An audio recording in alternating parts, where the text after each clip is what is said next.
বজ্ৰকণ্ঠ শ্ৰীযুত লুৰিনজ্যোতি গগৈ ডাঙৰীয়া তেখেতক এখন ফুলাম গামোচাৰে আদৰিবৰ কাৰণে তলুৰ ৰহমান আৰু নাজিমুদ্দিন ডাঙৰীয়াক এটি জাপিৰে সম্বৰ্ধনা জনাবৰ কাৰণে বিনম্ৰ অনুৰোধ জনাইছোঁ। গোহাঁই ডাঙৰীয়া তেখেতক মঞ্চত আদৰি আনিবৰ কাৰণে বিনম্ৰ অনুৰোধ জনাইছোঁ। আমাৰ মাজত উপস্থিত হৈছে অসম জালৰ উপ সভাপতি দেৱজিৎ বৰুৱা ছাৰ, তেখেতক আদৰি আনিবৰ কাৰণে বিনম্ৰ অনুৰোধ। আমাৰ মাজত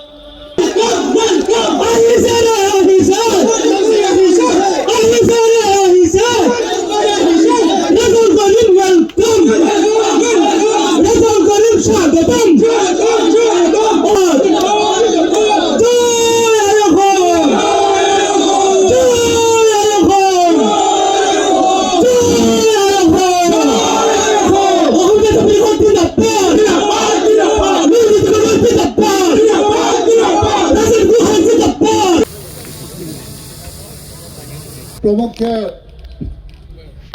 দলত যোগদান কৰি আছে। মুকুল উদ্দিন দল ত্যাগ কৰি জাতীয় পৰিষদত যোগদান কৰিছে, তেওঁলোকক আন্তৰিক ধন্যবাদ। AYDF জিপি ৱাৰ্ড নম্বৰ 2 তেখেতক বৰ্তমানৰ ৱাৰ্ড নাই, এইটো আটাইতকৈ ডাঙৰ কমেডি। এইটো ইয়াতকৈ ডাঙৰ কৌতুক মই ভাবোঁ যে আৰু এইবাৰ অসমত নাই। কাৰণ তেওঁলোকে 2014 চনতে একেটা ডাইলগে মাৰিছিলে আৰু এতিয়া বুজি পাইছে তেওঁলোকৰ গোটেই কথা বতৰাবোৰ।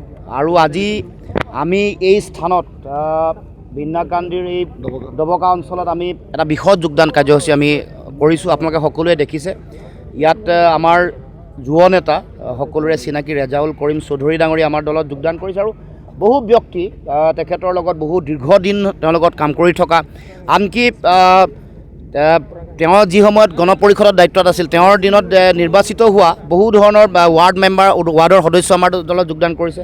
বেলেগ বেলেগ দলৰ আনকি AIDFৰ ৱাৰ্ডৰ সদস্য, আঞ্চলিক পঞ্চায়তৰ সদস্যও আনকি আমাৰ দলত যোগদান কৰিছে। গতিকে মই ভাবোঁ যে এইটো এটা অতি শক্তিশালী বাৰ্তা।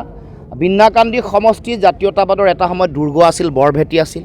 ইয়াত খলিলুৰ ৰহমান চৌধুৰী ডাঙৰীয়াক ইয়াৰ পৰা ৰাইজে নিৰ্বাচিত কৰি পঠাইছিল। গতিকে পুনৰ আজি সেই একে পৰিৱেশ, জাতীয়তাবাদী পৰিৱেশ ইয়াত এটা মানুহৰ মাজত আমি দেখিছোঁ। তেনেকুৱা সম্ভাৱনা আশা সকলোৱে আমি দেখিবলৈ পাইছোঁ।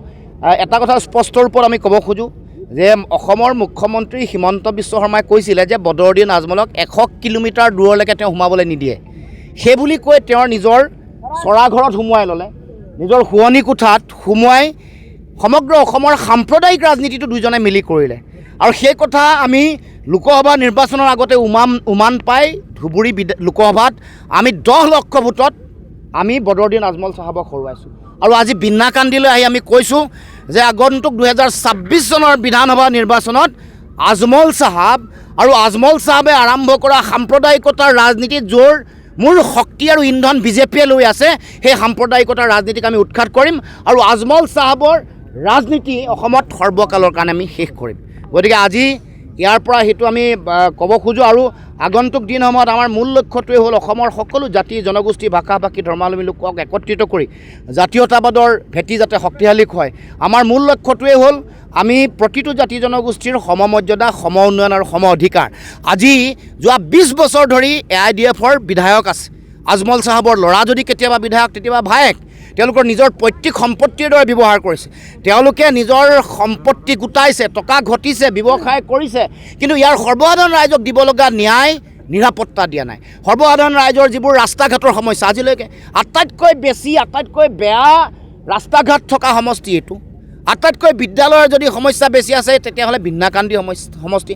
আটাইতকৈ যদি চৰকাৰী চিকিৎসা ব্যৱস্থাৰ সমস্যা আছে তেতিয়াহ'লে এই বিন্নাকান্দি সমষ্টি। উন্নয়ন যদি হৈছে আজমল চাহাবৰ উন্নয়ন হৈছে, উন্নয়ন যদি হৈছে তেওঁৰ ব্যৱসায়িক উন্নতি হৈছে, তেওঁ নিজৰ শিক্ষাৰ নামতো তেওঁ উন্নয়ন মানে ব্যৱসায় কৰিছে, তেওঁ চিকিৎসাৰ নামতো উন্নয়ন কৰিছে। গতিকে আপোনালোকক এটাই কথা আমি ক'ব খোজোঁ যে আগন্তুক 26ৰ নিৰ্বাচনত আমি আমাৰ লক্ষ্য আছে, আমি সাংগঠনিক ভেটি শক্তিশালী কৰিবৰ কাৰণে বিন্নাকান্দিত আমি চিন্তা চৰ্চা কৰিছোঁ। গতিকে মিত্ৰজোঁটৰ প্ৰাৰ্থী ইয়াততো থাকিবই আৰু আমাৰ দলৰ ফালৰ পৰাও আমি প্ৰাৰ্থী দিবৰ কাৰণে আগন্তুক দিনসমূহত আমি চিন্তা চৰ্চা কৰিছোঁ। পৰিষদ দলত যোগদান কৰিছোঁ। আমাৰ সন্মানীয় সভাপতি লুৰিনজ্যোতি ডাঙৰীয়া ইতিমধ্যে বক্তব্য ৰাখিছে। আমি বিন্নাকান্দি সমষ্টিখন AIDFৰ কবলৰ পৰা মুক্ত কৰাবৰ কাৰণে AIDFৰ নমিনী ৰাজৰ পৰা মুক্ত কৰাবৰ কাৰণে আমি সংকল্পবদ্ধ হৈছোঁ।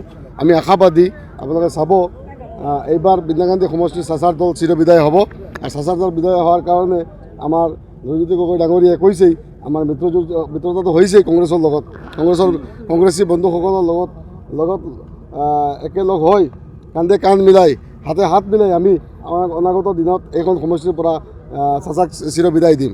গতিকে সমষ্টিখন বৰবাদ কৰি দিছে চাচাৰ সমৰ্থক যিসকল নমিনী আছে প্ৰতিনিধি আছে ইয়াৰ দ্বাৰা 25 কোটি টকাৰ দুৰ্নীতি হৈছে। আজিলৈকে বিধায়কে 25 কোটি টকাৰ দুৰ্নীতিৰ কোনো মাত এষাৰ মাতিব পৰা নাই। আজি আহি পেলাই তেওঁ পুৰণা সেই কংগ্ৰেছৰ ফাৰ্মছত যিবিলাক দলং নিৰ্মাণ হৈছিলে, যিটো ৰাজবাৰী দলং হয়, সেই দলঙত এতিয়া আহি পেলাই এচিভমেণ্ট ল'ব বিচাৰিছে।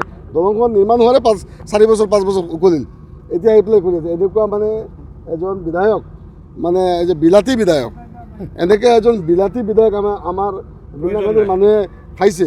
আজিকালি এই যে বিলাতী বগৰী যে থাকে, বিলাতী বগৰী খাওঁতে আগতে ভাল আছিলে আৰু মানুহে ভাবিছিলে যে বোধহয় আমি বিলাতী বগৰীৰ নিচিনা বিলাতী বিধায়ক খাই ভাল পাম। এতিয়া বিলাতী বগৰীটো খাই মানুহৰ এতিয়া মুখত তিতা লগা ধৰিছে। গতিকে এতিয়া বিলাতী বগৰী মানুহে এইবাৰ নাখায়। এতিয়া লোকেল বস্তুৰ পিনে মানুহৰ হেৰি আহিছে, চালানী আৰু বিন্দ্ৰা গান্ধীত নচলে। মই আশাবাদী আজিৰ সভাই আমাৰ বিন্দ্ৰা গান্ধীৰ ৰাজনীতিত এটা প্ৰভাৱ পেলাব আৰু অনাগত দিনত আপোনালোকে চাব বিন্দ্ৰা গান্ধী সমষ্টিত অসম জাতীয় পৰিষদ দলৰ পতাকা ইয়াতে হেৰি হ'ব। আৰু যদি আমাৰ মিত্ৰজোঁটৰ ফালৰ পৰা বিন্দ্ৰা গান্ধী সমষ্টিত প্ৰাৰ্থী থাকে তেতিয়াহ'লে ইয়াত চাচাৰ দল চিৰবিদায় হ'ব। আৰু যদি কংগ্ৰেছৰো প্ৰাৰ্থী থাকে তাৰ পাছতো চাচাৰ দল আমি মিত্ৰজোঁটত যিহেতু আছোঁ, আমি আছোঁ, সেই সংকল্প আমি লৈছোঁ, আমি চাচাৰ দলক আমি বিদায় দিবই লাগিব।